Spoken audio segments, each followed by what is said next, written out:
lakukan inilah yang menjadikan tidak bisa hilang dalam pikiran seseorang ketika kita sudah marah. Masya Allah, tulisan itu memang sudah lama, tapi saya baru membacanya beberapa waktu yang lalu. Ternyata Masya Allah, terkadang kemarahan itu persis sebagaimana kita menancapkan paku di papan.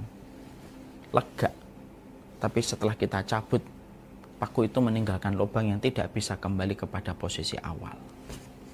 Makanya orang sebelum marah itu pastikan bahwasanya apakah marahnya karena nafsu ataukah marahnya karena Allah.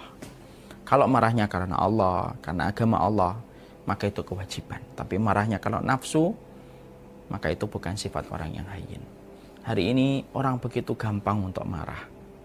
Lalu kemudian akhirnya berakibat kalau sudah emosional, dia mudah memaki, dia mudah melaknat. Sampai kita dapati bahasa harian kita hari ini tidak menggambarkan seorang muslim. Kata-kata binatang, sumpah serapah begitu cepat untuk keluar. Bahkan dalam bercanda pun kita kadang-kadang pun masih melaknat. Orang yang hayyin adalah orang yang mereka tidak melaknat. Orang yang hayyin adalah orang yang tidak mudah memaki. Kalaupun ada orang yang memaki dia, wa idza khatabahumul jahiluna qalu salama. Kalaupun ada orang yang menghujat dan mencelanya, maka dia mengatakan qalu salama, selamat bagi kalian. Sudah. Contohlah kepada Nabi Yusuf ketika Nabi Yusuf tidak sama sekali dendam kepada saudara-saudaranya yang berjumlah 11 ketika pernah membuang dia ke sumur tua sampai dia tersiak-siak menjadi budak dan dipenjara. La tasribal yaum. Tidak ada balas dendam antara saya dengan kalian hari ini. Dan itu menjadikan kita memahami jangan mudah melaknat, jangan mudah untuk memaki. Ya. Kemudian yang menjadi sifat terakhir dari sifat hayyin yaitu adalah penuh pertimbangan. Apapun sebelum dia mengambil keputusan, setidaknya dua yang dia lakukan. Satu, istikharah kepada Allah. Yang kedua, bertanya kepada orang yang faham tentang masalah yang dia hadapi. Makanya kalau ada orang yang memiliki sifat ini, diharamkan oleh Allah untuk masuk ke dalam neraka. Tenang pembawaannya, tidak emosional, tidak mudah untuk memaki dan tidak mudah untuk melaknat, dan tentunya dia penuh pertimbangan. Kemudian yang lain, yang berikutnya kata Rasulullah kan, ala kulli hayyinin layyinin. Layyin itu apa? Layyin itu lembut kata-katanya. Nah, dia lembut kata-katanya. Jadi kalau dia berkata, dia pilih kata-kata yang baik. Ingat, kata-kata yang baik itu bagian dari sedekah. Sedekah itu tidak selalu dengan harta. Kalau infak, nah itu identik dengan harta. Kalau sedekah, pada dasarnya itu adalah, sedekah itu adalah tidak selalu dengan harta. Dan salah satu makna sedekah itu apa? Kalimat yang baik. Kalimat yang baik itu kalimat layyin. Allah itu adalah zat yang maha rahman ketika setiap ayatnya itu penuh dengan kelembutan dalam firman-firmannya. Ketika Allah memanggil para pendosa apa? Apakah Allah mengatakan, hai para pendosa? Enggak, Allah memanggilnya dengan kata-kata yang lembut. Hai orang yang melampaui batas. Lembut. Ya. Makanya Rasulullah sampai mengatakan, al-kalimatut thayyibah shadaqatun. Kalimat yang baik itu sedekah. Jadi ketika kita mengucapkan kata kepada saudara kita, akhil karim, saudaraku yang baik, yang semoga Allah berkahi, itu kata yang apabila kita niatkan untuk memilih kata yang terbaik untuk saudara kita, maka itu adalah sedekah. Maka layyin itu dari kata lunak. Dan layyin itu merupakan sifat orang yang dirahmati oleh Allah. Fabima rahmatin minallahi linta lahum. Kalau bukan karena rahmatnya Allah, kamu tidak bisa berlaku lembut. Dan lembut itu kata-katanya. Kata-katanya empuk.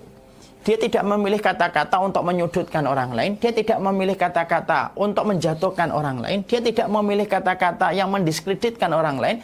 Setiap dia berkata dalam bentuk lisan atau bentuk tulisan, diambil kata-kata yang sifatnya tidak menyudutkan orang lain. Itu namanya layyin. Dan ingat loh, setiap kita berkata yang baik, mendoakan saudara kita dengan kata-kata yang baik, itu pada dasarnya akan kembali kepada diri kita. Layyin itu lembut kata-katanya. Rasulullah tadi ketika mendapati seorang sahabat teriak-teriak di dalam sholat, gara-garanya dia mengatakan yarhamukallah, tapi ketika dilarang para sahabat yang lainnya, tapi justru tambah dia berkata-kata, Rasulullah lembut kata-katanya. Rasulullah mengatakan la yasluhu fihal illal la yasluhu fihi kalam. Sesungguhnya sholat itu tidak diperbolehkan omongan manusia. Sesungguhnya sholat itu tasbih. Sesungguhnya sholat itu takbir dan qiraatul Quran. Lembut kata-katanya. Sampai sahabat itu berkata, aku tidak pernah menjumpai guru sebelum dan sesudah Nabi, orang yang paling baik di dalam mengajar kecuali adalah Rasulullah. Lembut kata-katanya. Lalu kemudian lunak ketika bersikap. Lain itu lunak. Fleksibel gitu. Dia kapan menempatkan marah, kapan menempatkan sesuatu, dia lunak, dia tidak kaku. Selalu mencoba untuk memberikan undur, memberikan alasan kepada saudaranya. Tidak langsung kecewa kepada satu perkara, dua perkara, langsung membuat dia menjauh. Dia lunak. Dia lunak ketika bersikap. Walaupun lunak ketika bersikap, tidak setiap orang nanti cocok. Walaupun dia tahu bahwasanya sikapnya ketika lunak itu mungkin tidak semua orang itu cocok. Karena dia tahu sikap kelunakan itu menghiasi segala sesuatu dalam perbuatan. Lunak dia. Tenang pembawaannya, ditambah dengan sikapnya itu lunak, tidak kaku ketika menyikapi satu masalah, tapi dia memberikan kelunakan dalam apa yang dia pilih dalam setiap masalah-masalah tersebut. Akhirnya apa? Lunak. Menghormati orang lain. Dipandang orang lain lebih baik daripada dirinya. Lalu bisa jadi ketika dia melihat sesuatu yang sifatnya seakan-akan orang itu lebih buruk dari dirinya, dia cepat-cepat berkata sama dirinya, mungkin dia punya kebaikan yang tidak Allah lihatkan kepada saya, yang menjadikan dia lebih baik daripada saya. Itu bentuk tawadhu. Karena lain itu ada makna tawadhunya. Melihat orang lain itu selalu lebih baik daripada dirinya. Lalu tentunya adalah simpati dan penuh empati. Sifatnya itu simpatik.